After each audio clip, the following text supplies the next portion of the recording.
सफलता गुरु के online platform पर फिर आपका स्वागत है। आज हम जितने भी इंपॉर्टेंट करंट अफेयर हैं वो सभी लेकर आए हैं दोस्तों। तो चलिए टाइम वेस्ट ना करते हुए देखते हैं आज के करंट अफेयर क्या है। पहले करंट अफेयर की तरफ देखते हैं दोस्तों। पहला करंट अफेयर है आरबीआई के फैसले के अनुसार आरबीआई ने फैसला किया है और एक नया नियम बताया है कि अब 2000 के नोट 30 जून के बाद से नहीं चलेंगे।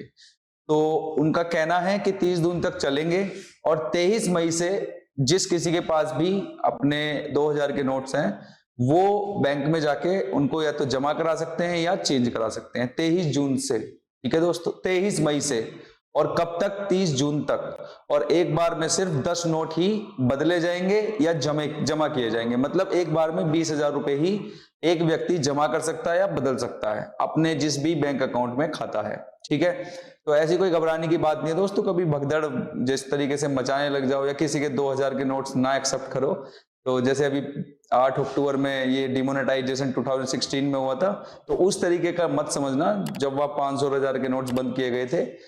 ये आपको काफी टाइम दिया है कि जिस किसी के पास 2000 के नोट हैं वो 23 मई से 30 जून तक अपने नोट्स चेंज करा सकता है। ठीक है दोस्तों, तो यहां मैंने यही सब कुछ मेंशन कर रखा है। 30 सितंबर तक दोस्तों, तो जून नहीं है वो सितंबर है। ठीक है, तो 23 मई से आपके पैसे एक्सचेंज होंगे या आप जमा करा सकते हो और 30 सितंबर तक काफी टाइम मिला है। ठीक है, चलिए आगे चलते हैं दोस्तों। अगला क्या पॉइंट है? अगला पॉइंट है एफएमसीजी कंपनियां घरेलू सामान के। अब देखिए दोस्तों, जितने भी घरेलू सामान है ना वो सब सस्ते होंगे। जैसे तेल और राशन के जो भी सामान है उन सभी सामानों पे एक कंपनियां जो है इनको घटाएगी, सामानों के रेट को घटाएगी। क्योंकि आपको पता है अभी देश की जो महंगाई दर है वो 4.7% पे चल रही है। और अब से 2-3 महीने पहले अगर देखा जाए अप्रैल की रिपोर्ट ये थी 4.7% महंगाई दर। उससे पहले भी इतनी रही थी और उससे पहले भी, मतलब कि मार्च, अप्रैल और मई, और उससे पहले जो रेट जा रहा था वो जा रहा था 6% से ऊपर। और मैंने आपको बता रखा है, पहले भी मैंने करंट अफेयर में बता रखे हैं कि महंगाई दर के लिए आरबीआई ने गाइडलाइन बना रखी है, एक सेट कर रखा है कि 4 ± 2 से 2 में ही रहती है। मतलब 2% से कम नहीं होनी चाहिए महंगाई दर और 6% से ज्यादा नहीं होनी चाहिए। लेकिन पहले मतलब मार्च से पहले जो महंगाई दर थी वो 6% से ऊपर ही जा रही थी। लेकिन मार्च के जो आंकड़े आए थे और फिर अप्रैल के आए, इन आंकड़ों के अनुसार दोस्तों महंगाई दर में कमी आई है। ठीक है, तो इसीलिए अब सब प्रोडक्ट धीरे धीरे करके सस्ते होते जा रहे हैं।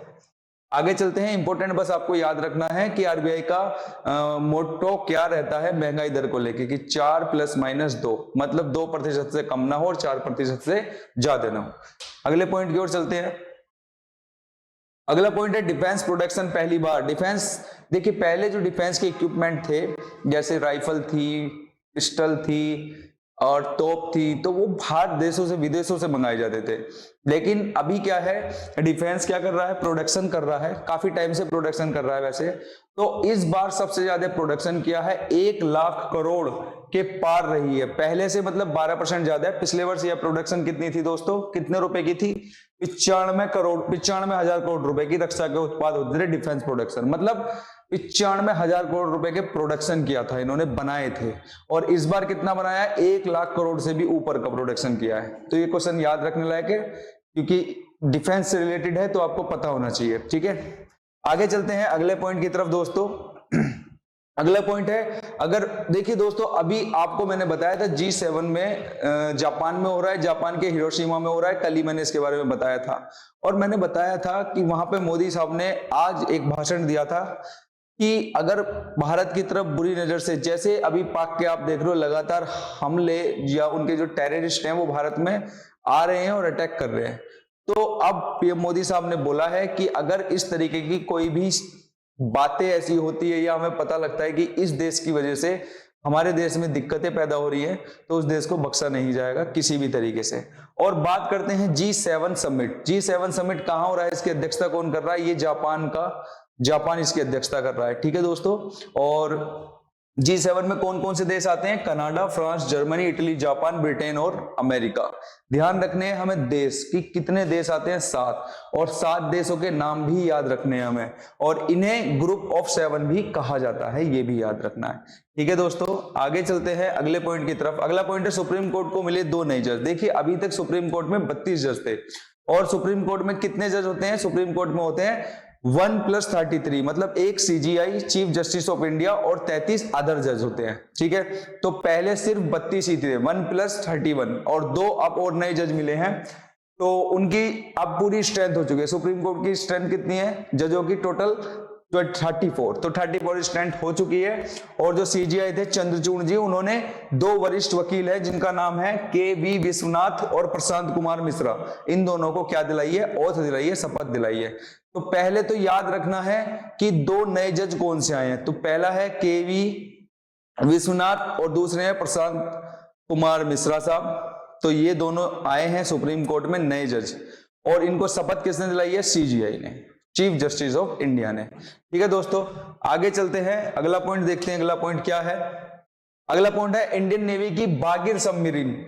इंडियन नेवी ने एक नई सबमरीन, इंडिया ने एक नई सबमरीन बनाई है जिसका नाम है बागिर, और इस सबमरीन का सफल परीक्षण भी किया है।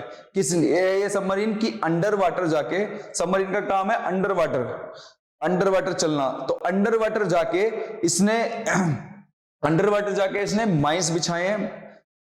इसने माइंस बिछाए हैं, और सबसे इंपॉर्टेंट बात क्या है कि ये जिस एरिया में जाके इसने माइंस बिछाए हैं, भारत में ही मतलब किया गया था ये, जो एक टेस्टिंग की गई थी, तो जहां पर इसने माइंस बिछाए हैं, तो माइंस बिछाते समय या इसके चलते समय ये रडार में नहीं आई है।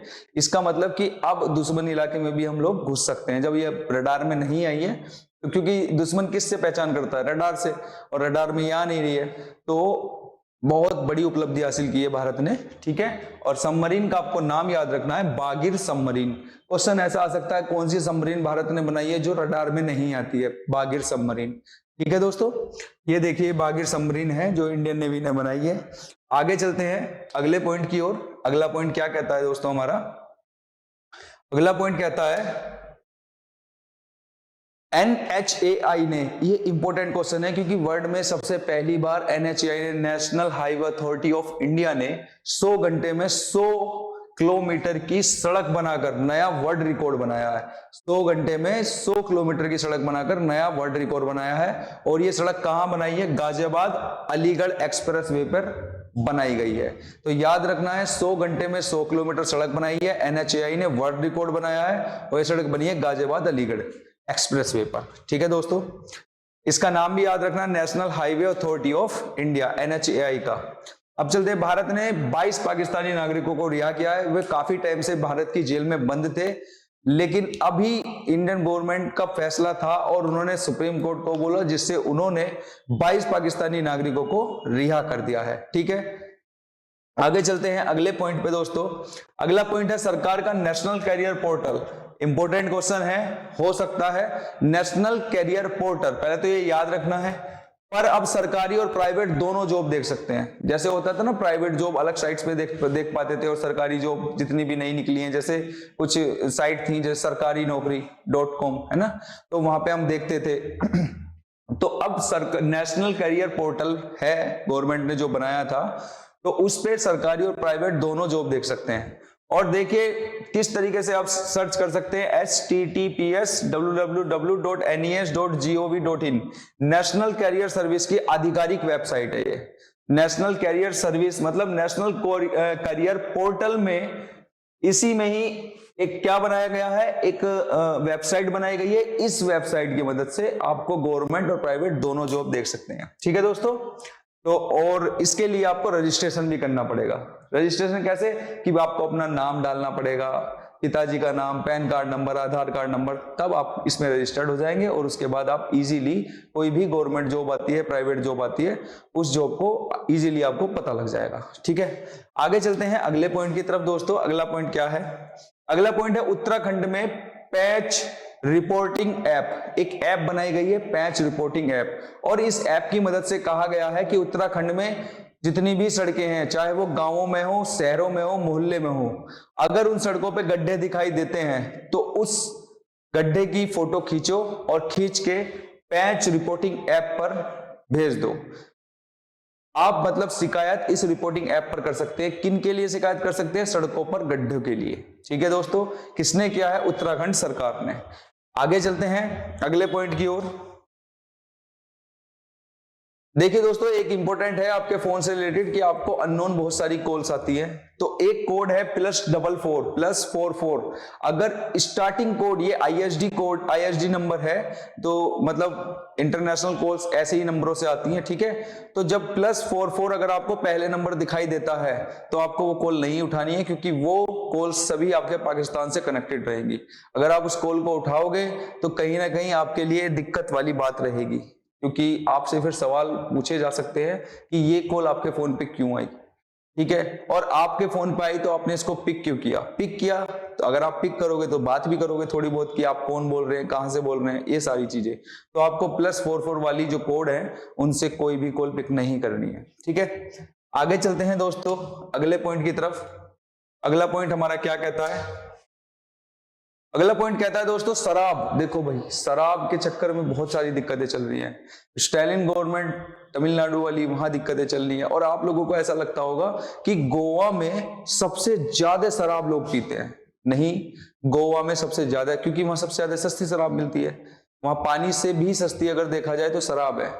तो गोवा नहीं है फर्स्ट नंबर पे भारत में फर्स्ट नंबर पे है अरुणाचल प्रदेश, जो सबसे ज्यादा शराब पीता है। और दूसरे नंबर पे आता है सिक्किम, ठीक है दोस्तों।